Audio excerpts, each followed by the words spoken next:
Добрый вечер, дорогие мирнгенцы. Наша передача продолжает тему о ветеранах Южно-Якутского комплекса, начатую в декабре прошлого года. Я коротко расскажу вам о работе, проделанной коллективом объединения первостроителей. Сегодня по основной проблеме, а это жилищная проблема, результаты нашей работы таковы. Мы ознакомились с результатами заключения коллективных договоров на предприятиях города. И вот как коротко несколько справок. Комбинат Якутуглестрой и спецаппарат Якутугля решили выделить первостроителям на очередь каждую третью получаемую квартиру.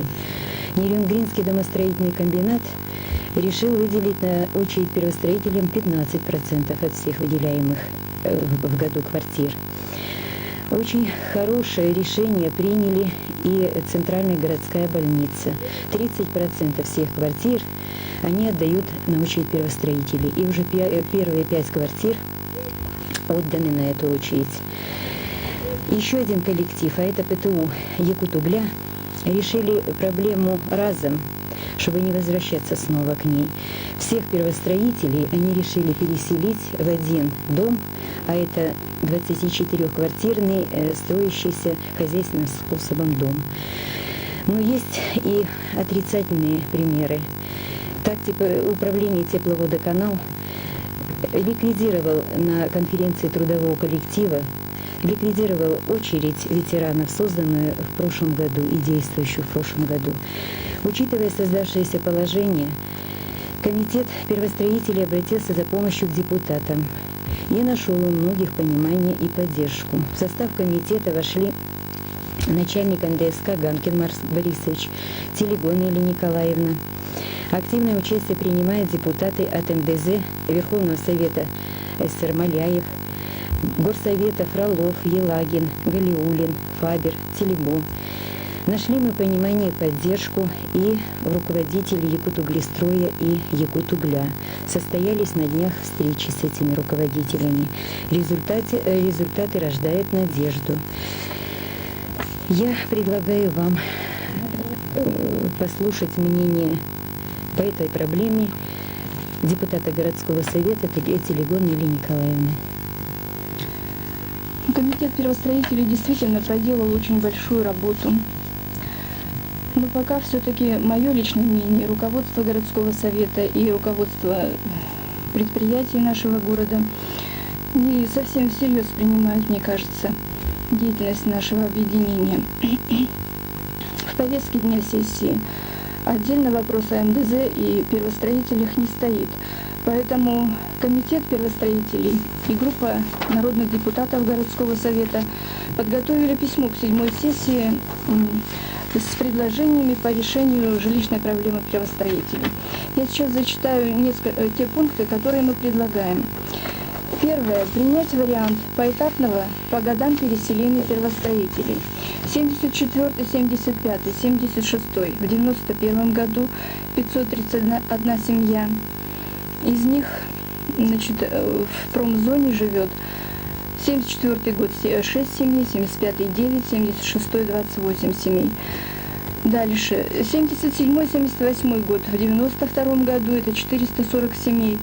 Третий 79-80 год, в 93-94 годах 341 семья.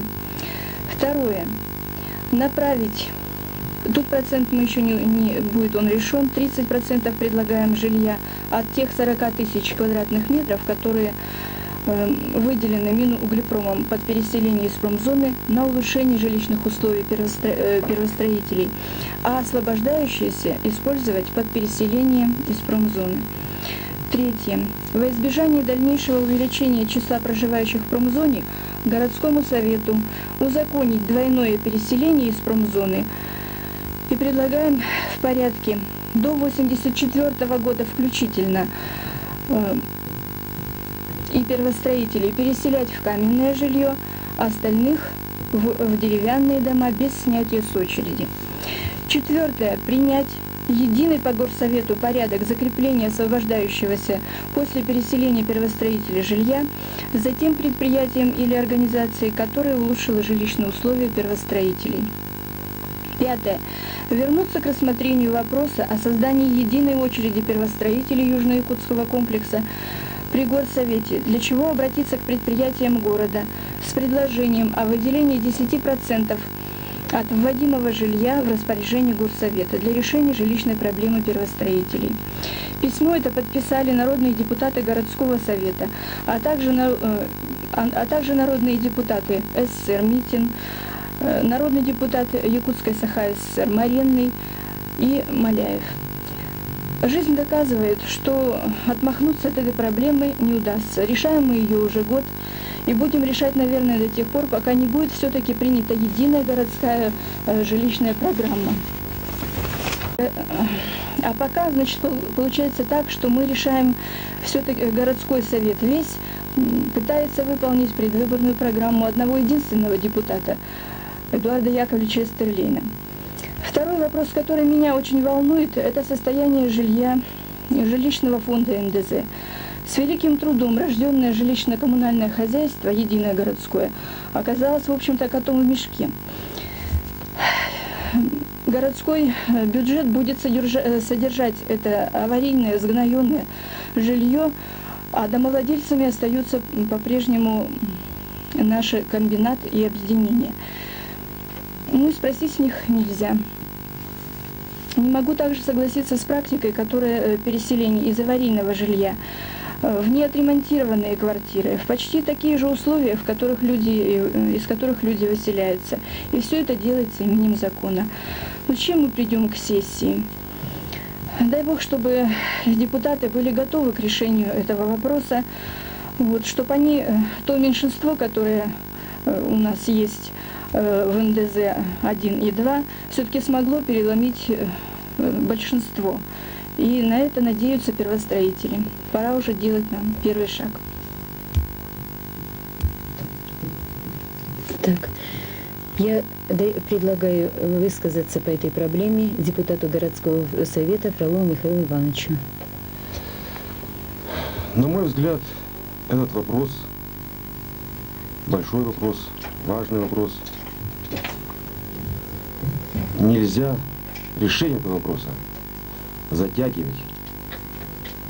Необходимо более эффективно, более действенно решать эту проблему. На мой взгляд, вопрос по социальной защищенности первостроителей имеет и моральную сторону, моральный аспект, и юридический. Люди, которые стояли у истоков, у основания, с первых колышков нашего города, будем говорить всем нам, у родного, на сегодняшний день оказались социально ущемлены.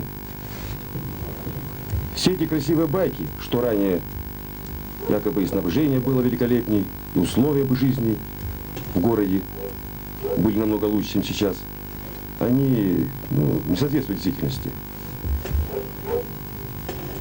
Состояние деревянного жилья за прошедшие годы, будем говорить, плачевное.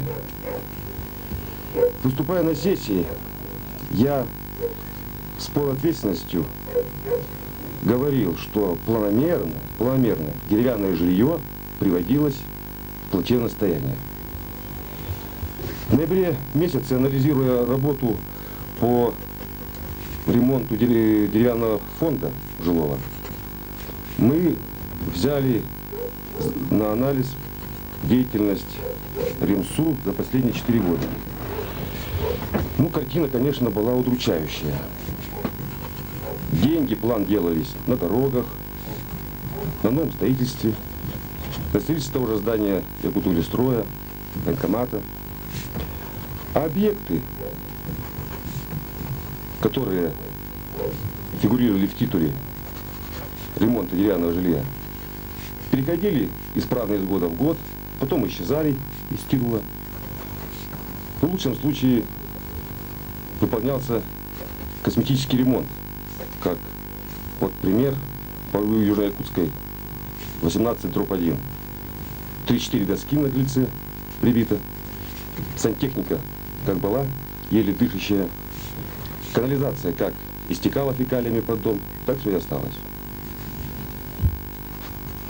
элементарная работа, даже регистр отопительный в подъезде не удосужились подключить. И вот эта проблема, мне кажется, на сегодняшний день как оселок совестливости всех жителей города, членов коллективов производственных. Ну, в последнее время мы стали очень политизированы, очень интересуемся жизнью политической нашей страны. Сорвали бельмы с глаз, узнали о многих вещах несправедливых, которые видели, понимали. Ну, сегодня уже гласно об этом говорится. Но вот элементарная проблема. Первостроители. В чем же дело? Ведь только мы жители города, члены коллективов, можем решить эту проблему. Люди, которые отдали лучшие годы своей жизни, здоровье, на сегодняшний день оказались как бы людьми второго сорта. И правовая сторона этого вопроса. Люди, отработавшие здесь 10-15 лет и более, те же геологи, те же жители чуманских халуп, исправно, ежемесячно, как говорится, доброволком выплачивали своих заработков, своей зарплаты определенные суммы на строительство жилья в нашем симпатичном городе. И права на получение жилья практически не имели. Сессия городского совета аннулировала то ошибочное решение, приравнивающее деревянное жилье, фонд деревянный, брусовой, к капитальному жилью. Ну, назовем вещи именами. Была допущена ошибка. Признали, исправили. Ну, скажем, после А и Б люди, стоящие в очереди на жилье в своих коллективах, уже вы получили это жилье за все эти годы. И коли мы сегодня заявили, что необходимо восстановить справедливость социальную, значит, надо более эффективно эту проблему снимать, не затягивать ее. Вот на сессии мы хотим предложить депутатскому корпусу обсуждение механизма поэтапного двойного переселения из промзоны. А то ведь уже такие тенденции возникают. Как-то становится приоритетно различными путями прописаться в промзоне. Внимание в промзоне соответствующее, выделяется ли назначением жилье, и квартиру получить можно более успешно, поработав год, два, три. Главное иметь прописку в промзоне. Я считаю, здесь наш депутатский корпус должен подойти очень серьезно к этому вопросу. И вот этот вариант двойного поэтапного переселения обсудить и принять определенное решение. Я не конструирую велосипед, и мы не конструируем велосипед, предлагая этот механизм переселения. Мне вспоминается выступление женщины, не помню фамилию ее, в клубе избирателей год назад. Она приводила пример города Мирного. Там с полной гласностью, освещением печати узаконен в городе вот именно такой двойной этап переселения. Получают каменное жилье люди, отработавшие 10 и более лет, а более